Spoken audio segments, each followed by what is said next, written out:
Oh, Maid Marion, the fairest lady of them all. We're turning this down. It's really loud. Ah, that's better. Turn that down too. Is that good? That's good, right? Yeah, it's good. So this is, if you couldn't tell, Maid Marion by Velvet Cupcake Games. This is the synopsis to Maid Marion. Hang on. Where's it at? I just had it pulled up. Aha. What do you do when your best isn't good enough? Lady Marion of Glastonbury is going to have to figure that out, and fast. Removed from her position of power and thrust into an unwanted arranged marriage, she finds herself careening through Sherwood Forest toward the troubled town of Nottingham.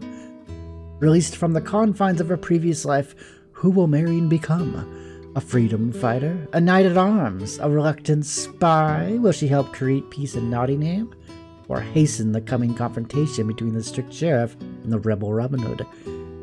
And will a woman who resisted marriage end up finding love where she least expects it? Find out when you're Maid Marion.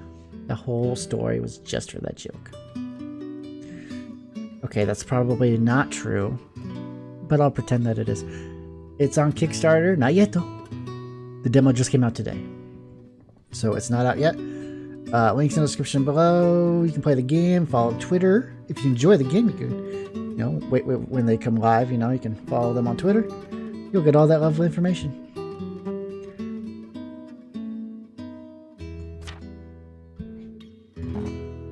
Perfect. Okay.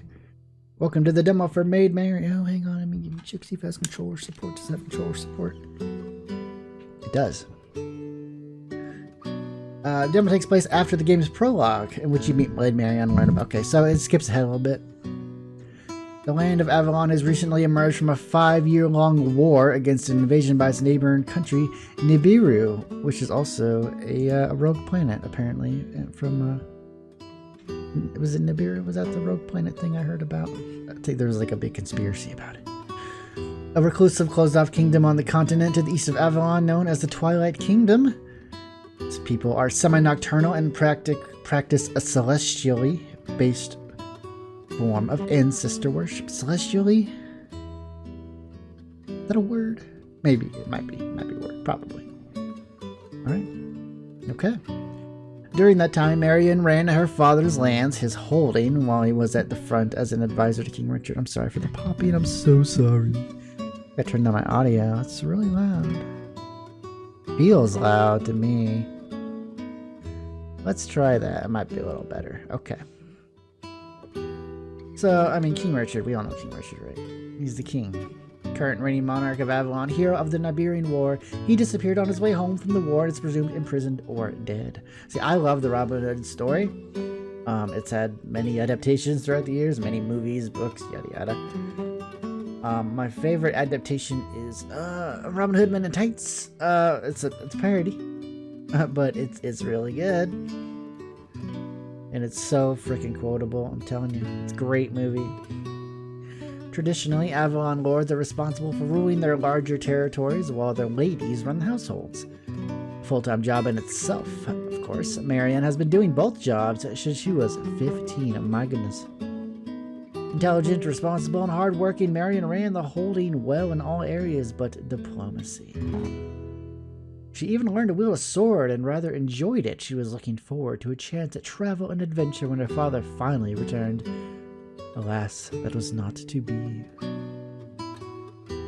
Unbeknownst to her, Marion's father had brokered an arranged marriage between Marion and an up-and-coming young lord named Geoffrey of Woodthorpe. He was originally the Lord of Woodthorpe, a smaller holding in the Nottingham region. He was declared the provincial Lord of Nottingham after the death of the old lord and his only remaining son. Okay. At the end of the prologue, Marion must decide whether to accept the marriage or to make a plan to flee it. In this demo, we'll take you directly to that choice, which leads to make me choose already. Come on.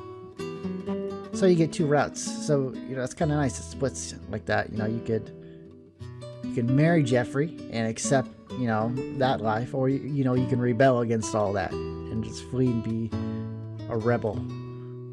Enjoy. I will.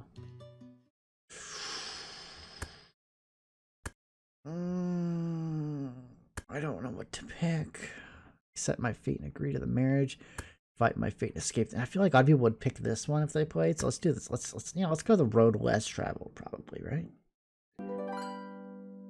Chapter 1. Some most unusual bandits. So this was Sherwood Forest. It's Forest, okay?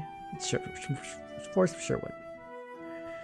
Vast forest south of the town of Nottingham, known for being particularly wild and magical. Nottingham holding encompasses most of the forest, making it a complex holding to run.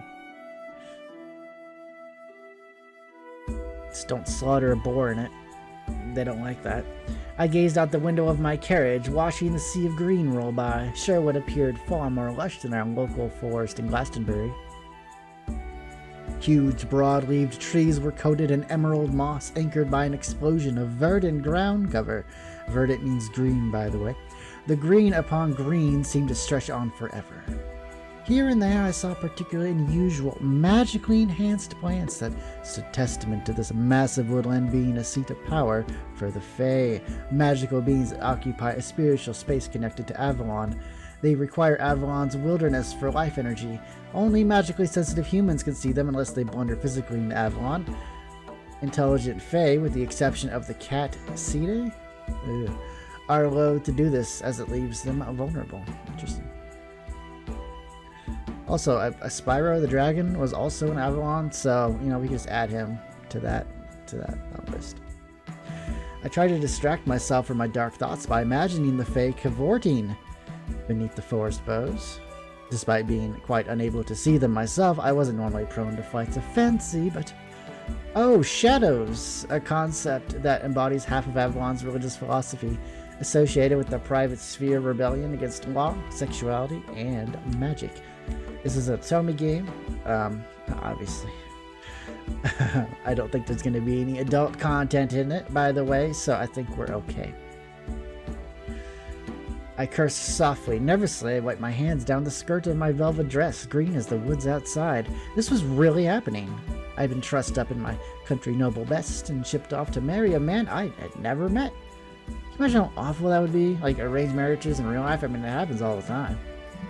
You marry someone, you know, usually for like social status or wealth or power or whatever between families, and it's like, geez, you know, you don't marry someone for love. And I'm not saying that you can't fall in love with someone you've never met, but it's really hard.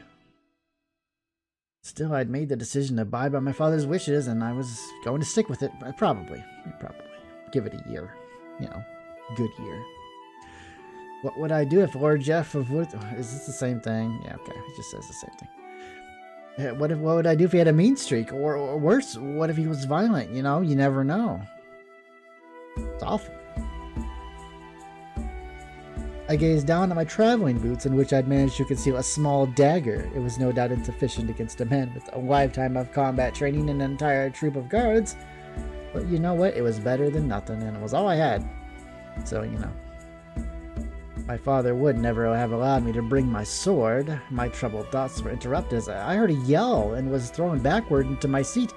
The carriage had stopped.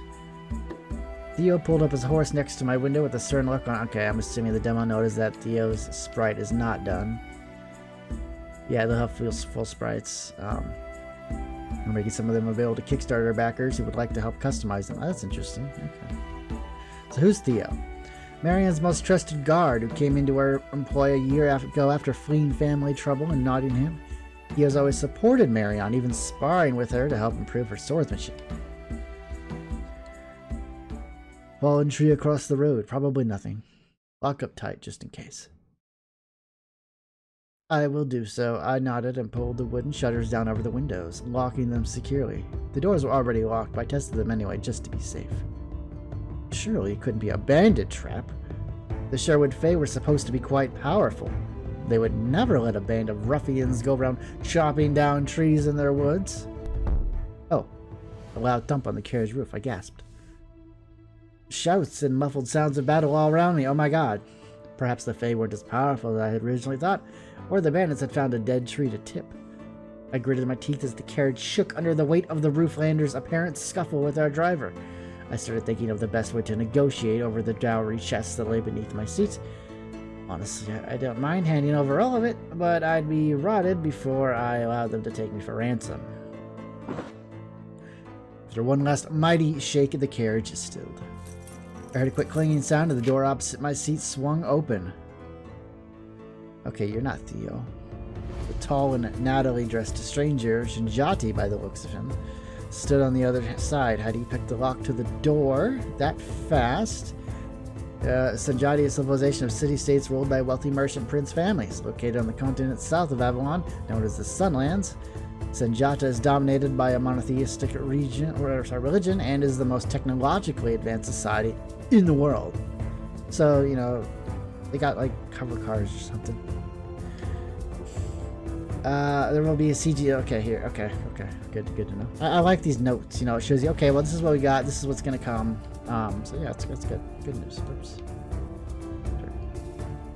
He removed his sword belt and slid onto the seat next to me. The belt and a pair of long, scabbarded swords landed softly on the opposite seat. He languidly crossed one leg over the other as though he were here just for tea. Then he turned to me with a thin half-smile. "Hello, princess." He spoke in a fine tenor, with no trace of Shinjati accent. But princess? Really? Don't mind me. He then folded his arms and turned his gaze to the opposite wall, seemingly done with conversation. That's rude. Is that all I'm worth? I backed against the door behind me and stared at his fine clothes and apathetic manner. This man couldn't possibly be a bandit. He's very well dressed. Could he? Confused and a bit frightened, I couldn't force my mouth to work for a few moments. Finally, I managed to bleat out. Who are you? I'm just keeping an eye on you, boss's orders and all. Wouldn't want you trapezing off into the forest, would we? He hadn't answered my question. But now I know he wasn't the boss. Perhaps that august personage was engaged in the lively fight I could still hear outside. I had a feeling my guards did not have the advantage. There were only 4 of them. We hadn't expected this at all. If I was going to try to escape, it best to do it while I had only one man to deal with. Try to bribe him with my dowry. Attempt to escape out the door behind. Here, you want my money? A dowry is like a gift you give to someone, like that you're going to marry, like to their family or something like that. I leaned just a tiny bit forward. So this boss of yours, does he pay well? Benefits, dental? He turned his head ever so slightly towards me. Well enough. I mean, there's always more, right? You could always have more. I mean, don't you want better than that? I mean, I know where the key to that box is hidden. I gestured to the elaborate dowry box under the seat opposite us. I'd be happy to give it to you if you'll let me have that little trapeze through the forest you so lovingly mentioned. You could pull a big handful of jewelry out of there and be gone before anybody knows better. He let out a sound that was halfway between a snort and a chuckle. Not interested. So, you're content playing two-bit gopher to some forest bandit? Look at you. Sure, you meant for better things than that, wouldn't you agree? That one seemed to strike home, and his eyes narrowed. He reached out and grabbed my chin, pinching it none too gently between thumb and forefinger as he stared angrily down at me. Look, princess, I'm not having a great day. Yeah, I'd like to be out there having fun, but instead I've been put on babysitting duty, so here's a tip. We're not here for your jewels, fancy dresses. We're here for you. Yes, you. His aggression was the last straw for me. I slapped his wrist to the side and attempted to launch myself past him to the freedom that was just outside that door. But faster than my mind could even process what had happened, I found myself pressed back against the carriage seat, my arms pinned to my side. He was bent down over at me, laughing. Now that's more like it. I ignored part of my mind that couldn't figure out how he'd moved so quickly. Instead, I let out a growl and tried in vain to struggle free. My struggle was soon interrupted by 3 oddly spaced knocks sounding against the carriage door. I stilled, realizing that the sounds of fighting from outside had ceased. My captor's expression turned serious as he gave me an order. Lift the latch. He was too smart to move his arm to do it himself, opening himself up to another escape attempt. He barely loosened his grip enough to let me move my own right arm. With a sigh, I followed his instruction. He kicked the door open, still holding me securely. I turned my head and peered out the open door at the man standing outside. Oh, it's Robin Hood. Based on his bold posture and confident half-smirk, this was most certainly the boss. Oh, sorry, Robin of Locks. Dressed in practical leathers, a bow slung over his shoulder, he approached me with the brashness of a bandit and the grace of a nobleman. This experience is getting stranger every minute. Hello, my lady. Robin of Locksley at your service. Well, what the blazes are you doing? She's a handful, boss. Now my captor sounded more fretful than threatening. But he still wouldn't loosen his grip on me. Let me guess, you told her nothing? I hate horrible English accents, I'm sorry. Figured you prefer to do the honors. The newcomer scowled briefly before fixing his face in a welcoming smile. He placed one foot on the carriage step and held out a hand to assist me. Sorry about my cousin, Lady Marion. I'm afraid there's not much time to explain, but never fear. Never fear? When they were here for me, never fear? What, when they knew who I was and my name? I could see two of my guards over the affable Robin of Locksley's shoulder. They were knocked out and tied together at the side of the road. I glared at the hand outstretched toward me as I tried to gather my thoughts. Now for Shadow's sake, Hup. With that, Will tossed me unceremoniously at his boss. I let out a pathetic squeak of surprise as I tumbled out of the carriage. But when Robin caught me in his arms, I exploded into a flurry of thrashing limbs and angry punches. I heard Theo yelling for me to run, but I couldn't manage to struggle free. This man's lethal look was belied by the strength of his grip. He held me tight while dodging my attacks. Hey now, wait, not the eyes? You are a handful. He was laughing, the jerk. How could he laugh? As if I'm nothing. Sorry, cuz. I think this'll make things easier. Mr. Temper had apparently fetched a few lengths of rope with the same unnatural speed I'd seen earlier. He tied my feet together, then my wrists. Robin let out a frustrated sigh as I wriggled ineffectually in his arms. This is not the way to treat a lady, Will. Not my fault she doesn't act like one. Oh. And we do need to get out of here before that one gets free and causes trouble. He jerked his thumb back toward the carriage. I turned my head and saw Theo tied to one of the wheels, struggling angrily against the bonds. Several men dressed similarly to Robin were stowing weapons and mounting great stags before riding them off into the forest. They're horses. No, they're not. They're deer. The stag is a deer. Half-fey, giant deer-like creatures, both males and females have antlers and are called stags. Intelligent and capable of forming emotional bonds with humans, agreeing to serve as their mounts. Popular in forest areas like Nottingham holding. I didn't see anybody trying to loot the carriage itself, an odd fact that occupied my mind until I was distracted by the sound of flapping wings. A large dove nearly smacked me in the head before landing on Will's shoulder. It pecked him several times and he swore softly. We need to get out of here, now. Robin nodded, a serious look on his face for the first time. The two rushed over to a large horse and worked together to hoist me over the saddle. Robin hopped on behind me as I hung there on my belly like a sack of potatoes. Now, if we untie you, will you promise not to struggle? At risk of falling off the back of the horse? I think not. I may have been hopping mad, but I'm not stupid. I nodded, and Will came around to either side, cutting my bonds without comment. Robin helped me up and settled me in front of him in the saddle, his chest pressed against my back as he reached for the reins, and a tiny traitorous part of my brain noted that he smelled awfully good for a bandit. Must be the conditioner. I violently shoved that thought aside as Robin spurred his horse into a trot down a deer track that led deeper into the forest. I looked angrily back at my new captor, hoping he'd be more forthcoming than the last one. Who are you? Why are you kidnapping me? It's not a kidnapping, it's a rescue, milady. What kind of rescue involves tying someone up and carting her into the forest with a by your leave? He chuckled, not looking the least bit repentant. A certain damsel in distress wasn't giving us the benefit of the doubt. A shame, really. Now hush. We're making a getaway here, and that mouth of yours is far too pretty to gag. I wanted to smack him right in the face. Look at that smugness. Instead, I let my shoulders sink in humiliation. All those years, training with the sword, fighting off bandits and raids from neighborhood holdings, and this is the best I can do. You know, I thought I was strong, but these men had made off with me just as easily as if I'd been a child. I mean, what's gonna happen to me now?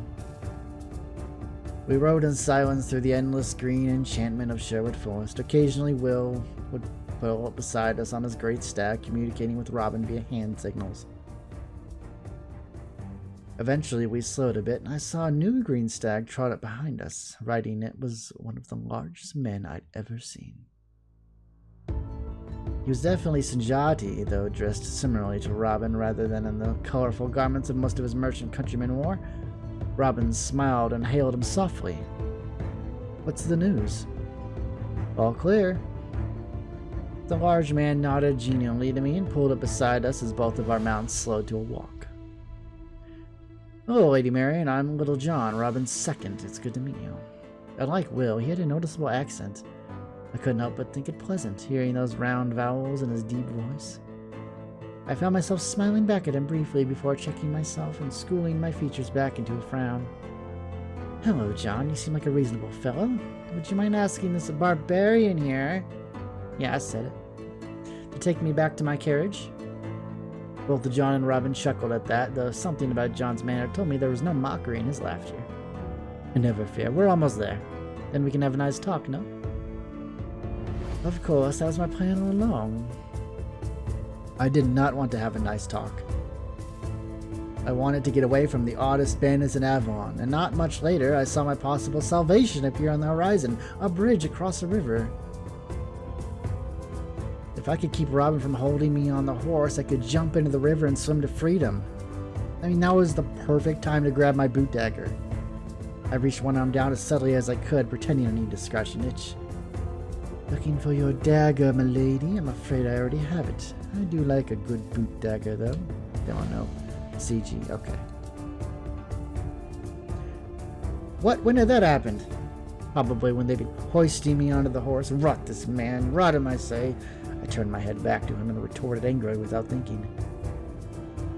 "Really, what would you do with one? I imagine that a man who has to go about abducting women can't be very skilled at using his dagger."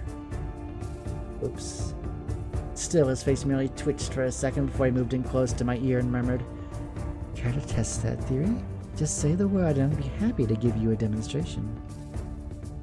My face flushed half in anger and half in feelings I did not want to acknowledge. That phrase had been inviting, not threatening, and I refused to be turned on by this charming bastard. Not even a little. John.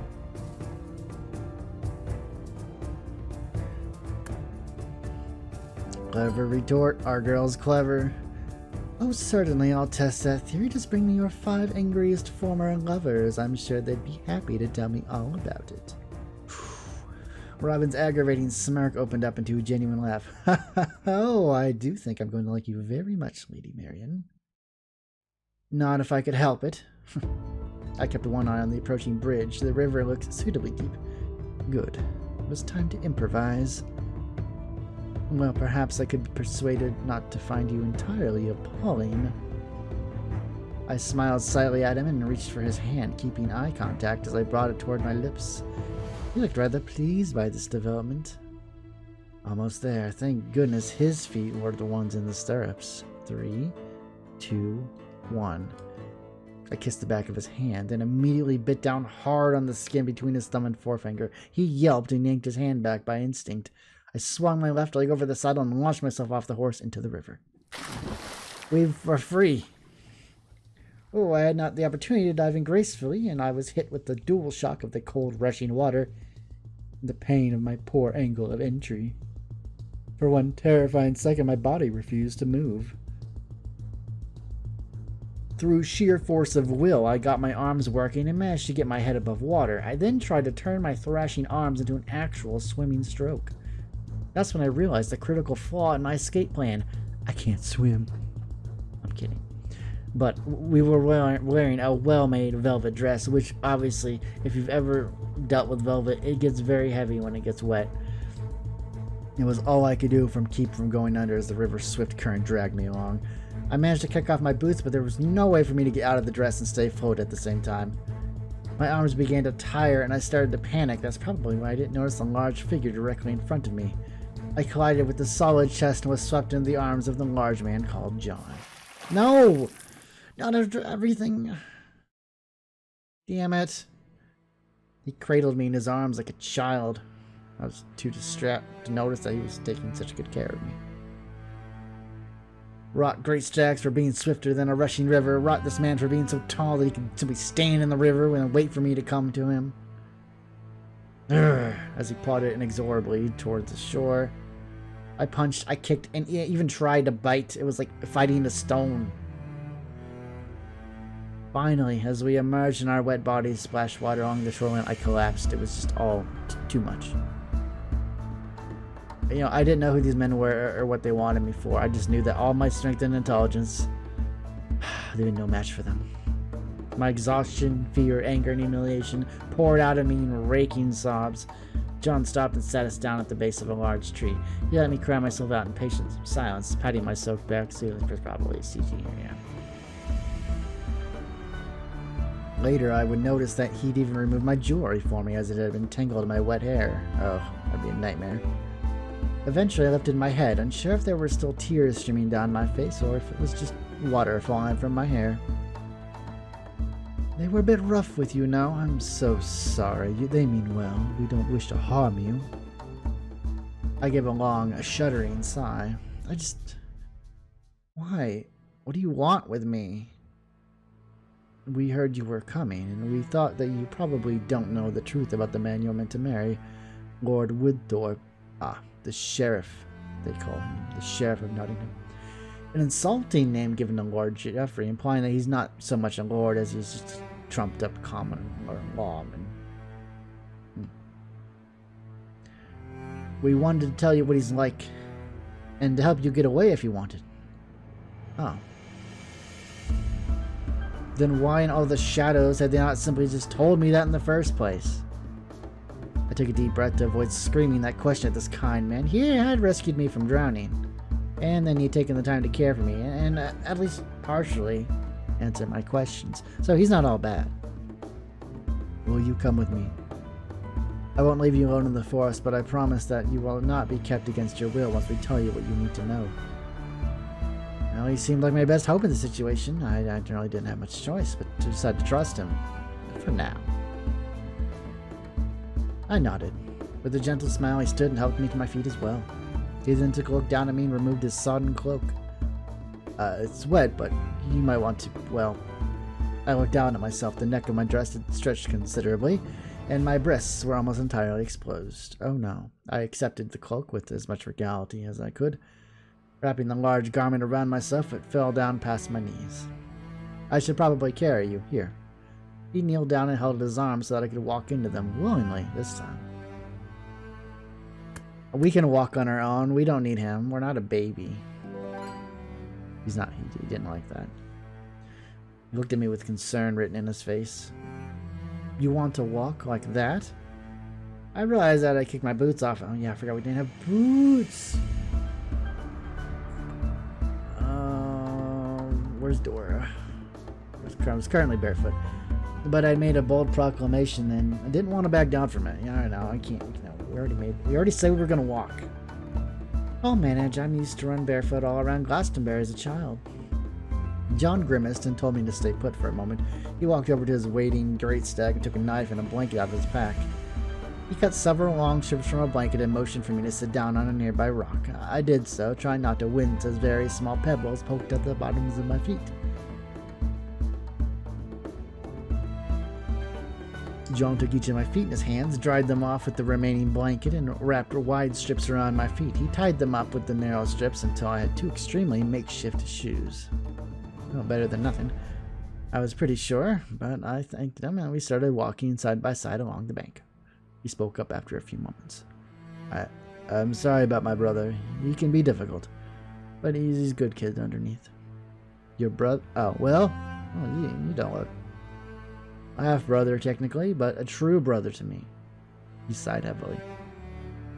Oh, I'm hoping he'll figure himself out one of these days. But never mind all that. You don't care. I nodded, and soon the only noises I heard were the rushing river and the wet squishing sounds we made as we walked. I had no idea how far I'd been swept down the river during my brief struggle, but it turned out that it wasn't particularly far at all. I tried not to let that thought get me down too much, especially since I was beginning to shiver in my wet clothes. We approached the bridge where Will had joined Robin. I gave them a sour look. I think the light. What took you two so long? Will merely smirked at me. Nice boots. Bite me. If I could have stared little daggers at him right then, I would have. Leave her be, Will. We're almost there now, Lady Marion. Ah, yes. Shall I help you to the horse, my lady? It was tempting, but... no more horses. I shrank back toward John, who had shown me nothing but kindness. The hurt look on Robin's face gave me a bit of satisfaction. With that, Will and Robin led the way further into the forest. I stubbornly plodded along behind him in my makeshift shoes, glad that at least a small part of me was dry. John stayed at my side, watching me with concern, like a mother. It was a miserable trek. I could feel every rock under my feet. My drenched undergarments had begun to ride up in unmentionable places. And still, I kept my head high, refusing to show any more weakness in front of these men. Sometime later, the trees cleared a bit, and I noticed we were walking towards a steep mountain wall. What now? As we got close to the mountain, Robin stepped in front of the group, gesturing like a showman. Ah, this is the best part. John took my hand and gently pulled me along as we walked right at the mountain. I balked. Close your eyes. It's easier the first time. Okay. No, why not? I squeezed them shut and walked forward with his guidance. My stomach began to flip with worry when I realized we should have run into a rock face some time ago. Still, we kept walking. I squeezed my eyes shut as tightly as possible and prayed for the shadow's protection. All right, you can open them now. Oh, this is nice. I did, and what I saw in front of me nearly defined description. I was CG. Oh, different background. Okay. Different art style, too. Okay. There we go. Robin grinned as he showed off the absolutely impossible camp we'd wandered into. Lady Marion of Glastonbury, welcome to the headquarters of the rebellion against your fiancé. Chapter 2, My Future in My Own Hands.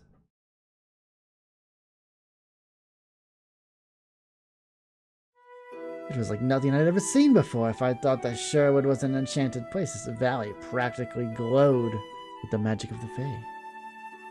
This was the kind of secret forest glen I'd read about in accounts written by the few humans who had wandered into Fairy and managed to return with their sanity intact. A huge clearing stretched out in front of me, but it was not the kind of cleared land you'd see in a human settlement. Sure, the stony fire pit in the front of me wasn't unusual, but beyond that, the landscape was dotted with cottages that had literally grown from the earth. Every building in this camp was constructed of living trees, with nary a sign of tool or use or other human construction to be found. This camp had to have been directly created by the Fae. No druid had the power to command plants in such a manner. Who were these people who had captured me? I tore my eyes from the sight and opened my mouth to speak, to ask a question of Robin, when we were interrupted by a loud shout. Light above and shadow below, what did you boys do to this poor lass? A concept that embodies half of Avalon's religious philosophy associated with the public sphere, law, governance, and Okay, a thoroughly ordinary middle-aged woman bustled over to us looking quite cross. I'm assuming she's kind of a sprite. Ah, Nell. Meet Lady Marion. Ooh, Nell. I love that name. That's from House on Fata Morgana. Great game. Great visual novel. Masterpiece. Play it. Although she was a kid in that game. Yes, time for that later. Come, my lovely. Let's get you cleaned up and out of Wee Johnny's cloak. She grabbed my hand and giggled at the reference to Wee Johnny. Sheer exhaustion mixed with wonder at this magical place had made me compliant. Oh, my new acquaintance chatted at me as she pulled me along to the camp, leaving me my speechless abductors behind. Apparently they knew better than to intervene. I'm Nell, the tailor for this rowdy bunch. Used to have a shop in Nottingham, and I paid my taxes right and all. But then the sheriff's men started asking for even more money for protection, they said. From them, more like. I held them off until they said they'd burn the shop down. Now I'm here, thrown in with this lot. That's awful. I'm Marion. I was gonna marry the sheriff of Nottingham. So, you probably hate me by proxy, right? I mean, I'm kidnapped. Okay, I guess. I don't know. Am I? Nell let out a hearty laugh. We'd left the main camp and were walking on a flower-lined dirt path toward what sounded like a waterfall. You'll be alright, my lovely. We'll get you all cleaned up and the boys can tell you what they're all about. You'll be needing some new clothes, methinks. I hope you don't mind tunic and trousers. I have some small ones I can take in right quick. Oh, thank you. That's just fine. In truth, I'd always wondered what it'd be like to dress like a man, so I was delighted by Nell's lack of deference to my nobility. Perhaps she hadn't heard Robin's aborted introduction and didn't even know my status. I decided not to enlighten her. As we walked along, the crashing sound of the waterfall became even louder. Nell stepped in front of a cleverly designed sign with male and female symbols painted onto it. A wooden arrow perched at the top of the sign, and she moved it over the female symbol. We moved on, and the forest cleared to reveal a gorgeous waterfall basin. Nell smiled to see my obvious pleasure at the scene, then tucked me along the water's edge until we reached a warm, steamy cave off the side of the falls.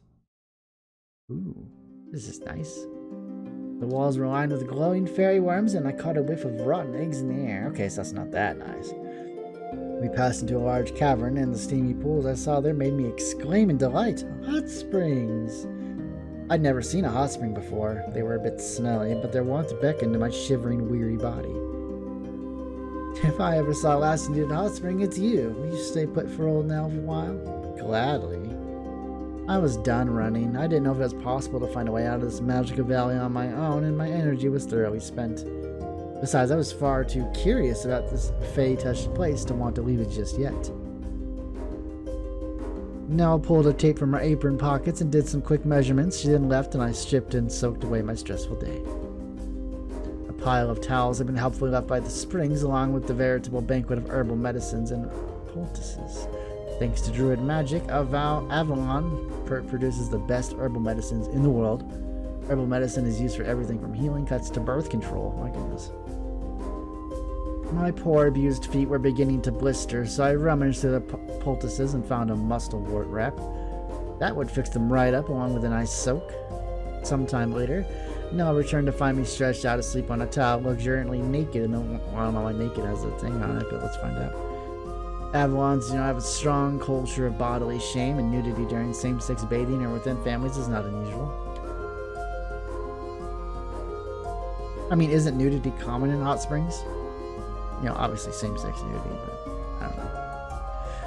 I felt considerably better after soak and rest, one set of clean, dry clothes and a pair of boots that nearly fit, and some determined hair detangling later, and I was ready to face my captors, or rescuers if I was to believe them, which I'm not sure yet if I believe them. A little wary, I must admit. I look great. Look at me. I look great. I searched curiously, feeling the trousers move against my legs. If nothing else, this attire was a new kind of adventure for me. And once I was fully changed and ready, Nell showed me to my guest cabin, where someone subdued Robin was waiting for me. I sat down across him on a surprisingly sturdy mushroom stool. CG? Oh, new background. All right, okay. Robin's eyes widened when he took in my attire. Lady, oh, I'm so sorry. We can find you something more fitting. Oh, no, please. This is quite comfortable. Never mind that. This is... What is all of this? I gestured to the furniture in the fey-grown cabin in general. It's a bit of a tale, but I'd like you to hear it. Peace? I guess. We got the time. He held out his hand and pulled it back slightly in mock concern. Now, if you'd keep your teeth to yourself this time... I wanted to give him an earful about the way he treated me thus far, and yet his unexpected sincerity, along with his natural charm, lowered my defenses. I suppose there was no real harm in hearing him out? as long as you behave. I gave him an easy smile, which he returned readily, looking relieved. Then he sat back and began his tale. Thousands of years ago. Okay. I hope you'll excuse me. You'll have to be serious for a moment. It's not my forte. I nodded. Okay, seriously. 2 years ago, John and I returned from the war to find that Nottingham was a right mess. The war, in this instance, is Nibiru invaded Avalon 7 years ago via the narrow land bridge that connects our continents. It was a nasty stalemate until 2 years ago. The Iberians themselves overthrew their monarch and sued Avalon for peace. The thing. My father was killed by the Iberians, so I was the new Lord of Locksley, hailing northeast of Nottingham. I am so sorry. He bowed his head briefly in acknowledgement of my sympathy.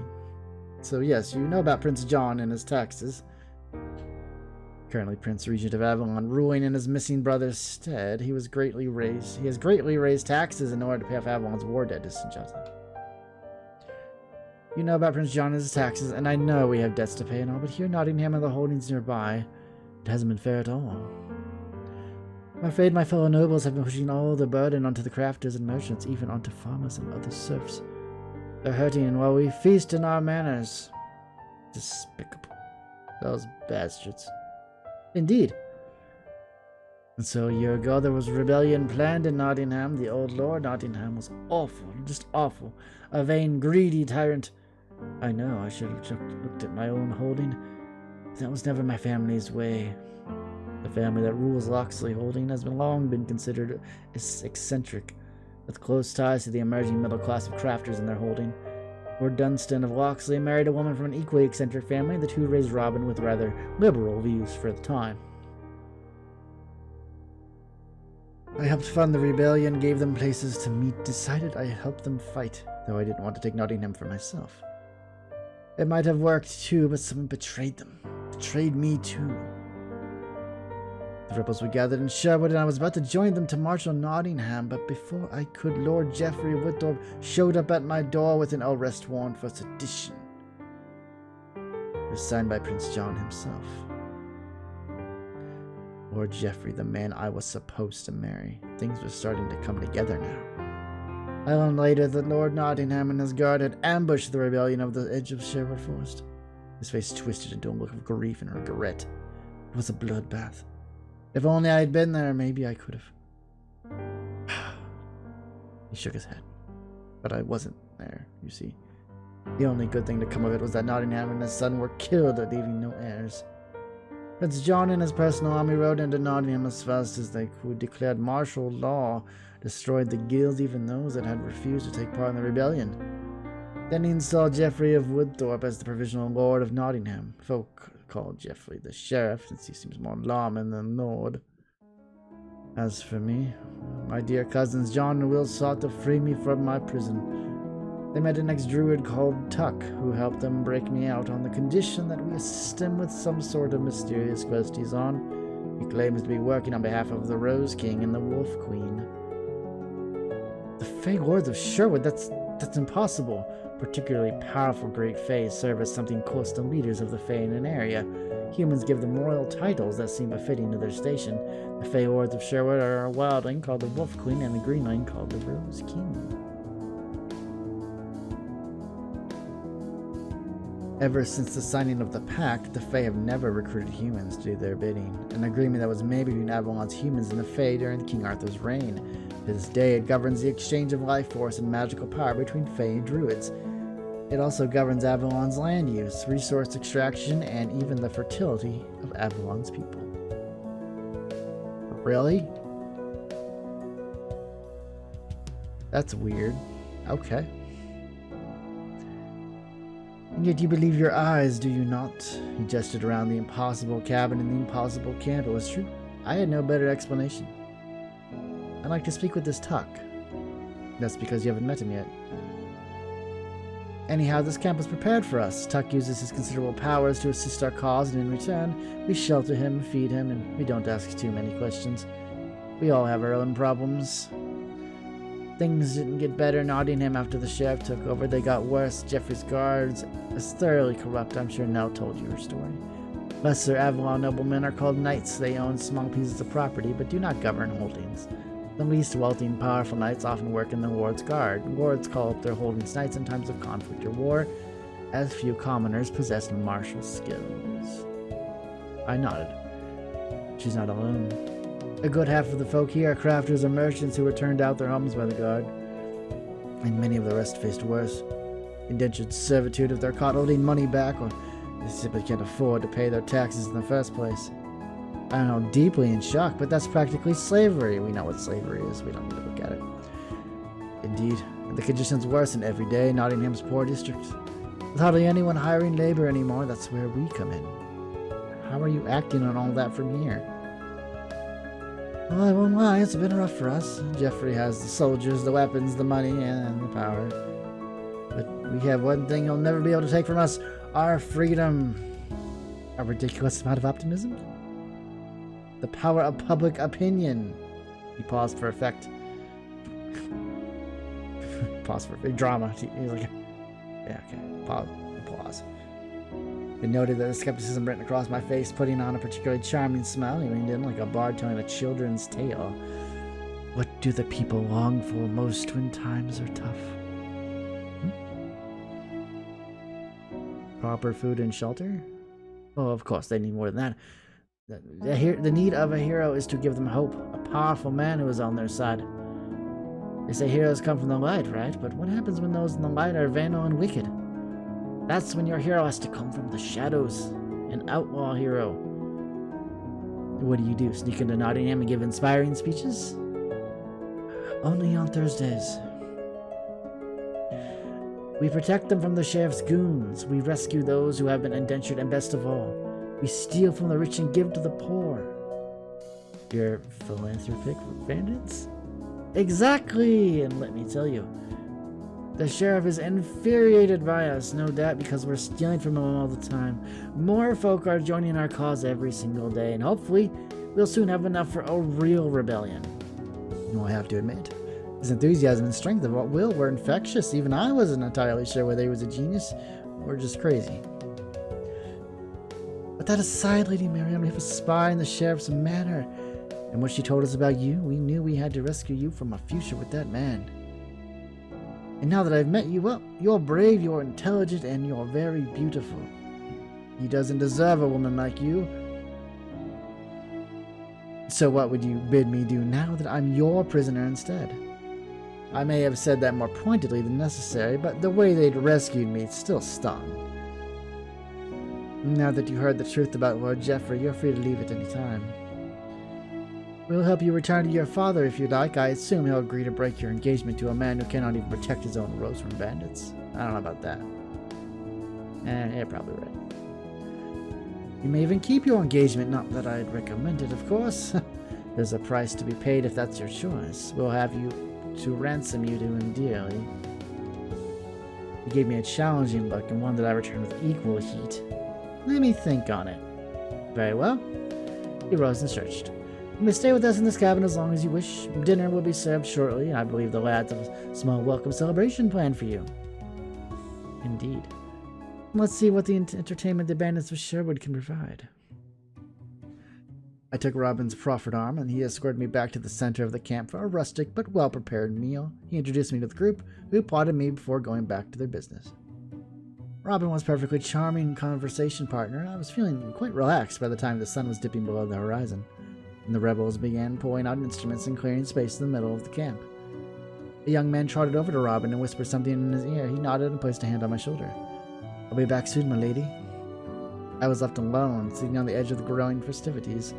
The rebels had been directing curious gazes at me from some time, but were keeping a respectful distance. I suppose that even these outlaws respected the barriers between commoners and nobility, so I scanned the crowd for familiar faces. Several men were building up a bonfire in the fire pit, and those who had brought instruments were tuning up. I spotted John amongst them, sitting with an unusual drum between his legs. It took a bit longer to find Will, who was leaning against a tree on the edge of the clearing, arms and legs crossed. Wait for Robin to return, join John, try to bring Will out of his shell. Don't give a fuck about Will. I'll be blunt. Okay, wait for Robin. We like Robin. He's Robin Hood. How could we not? We've fallen for Robin.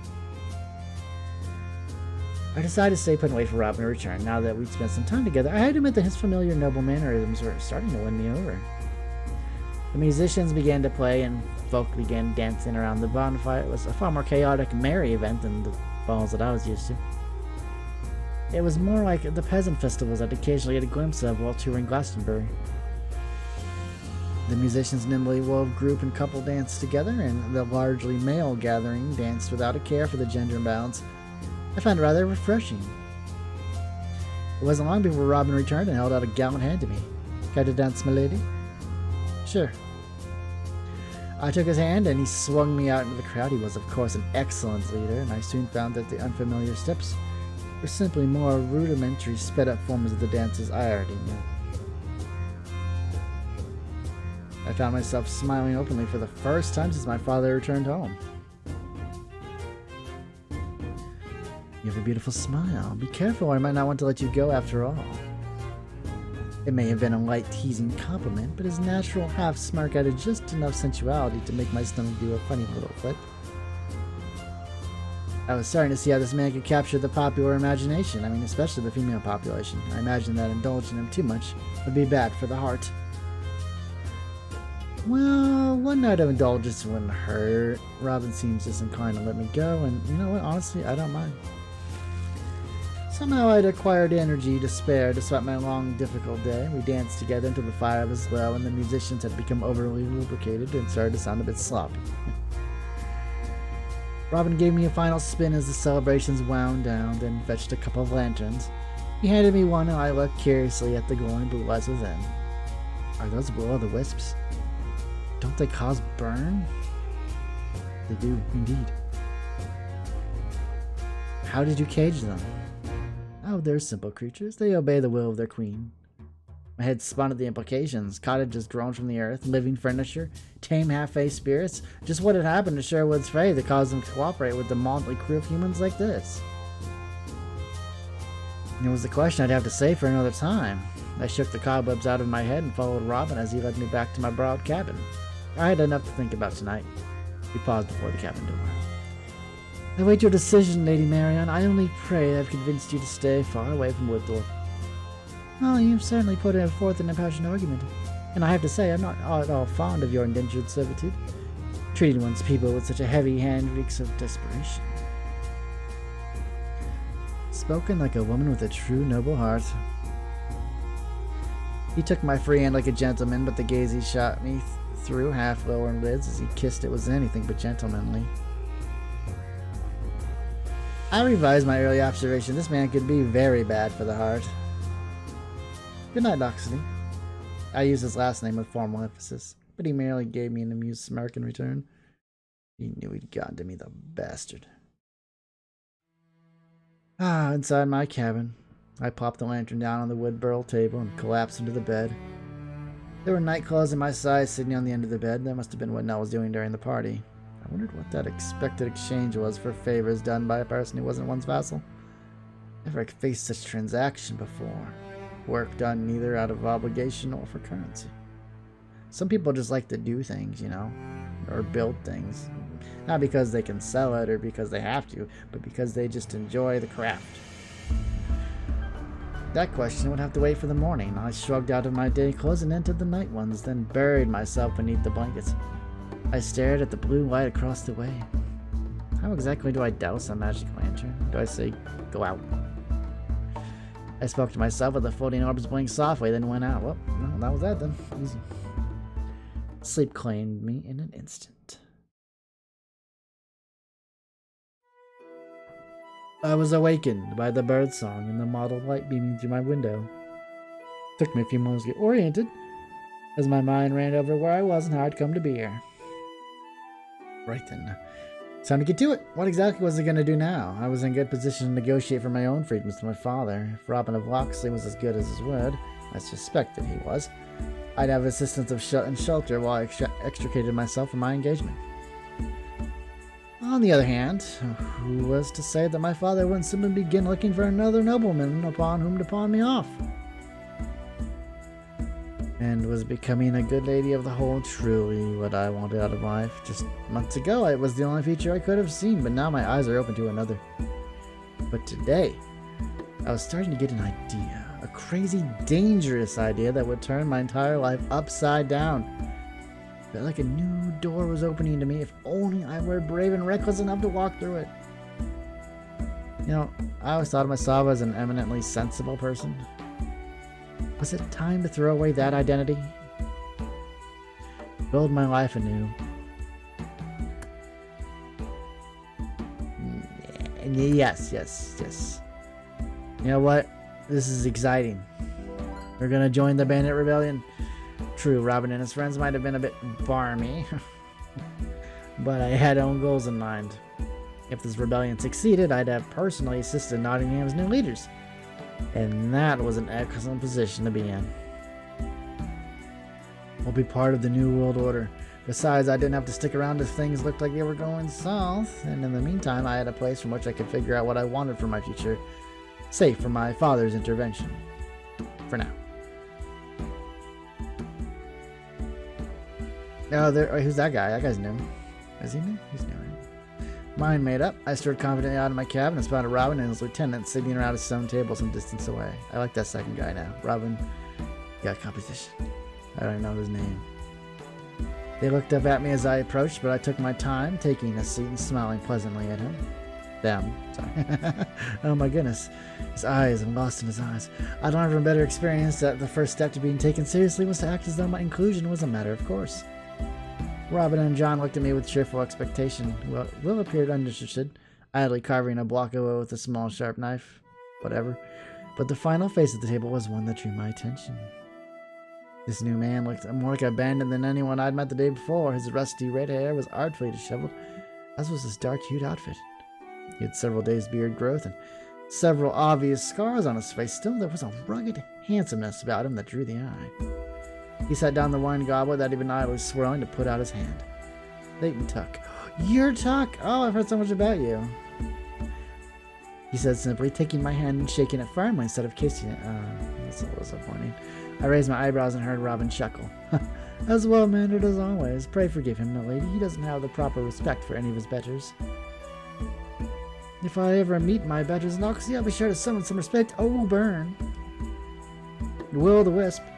That long utterance betrayed a Stenish accent, a region in the north of the Avalon continent with a clan-based society, separated from Avalon proper by a gigantic wall of magical plants, which was erected by King Arthur after Stenland refused to join the pact. What an asshole.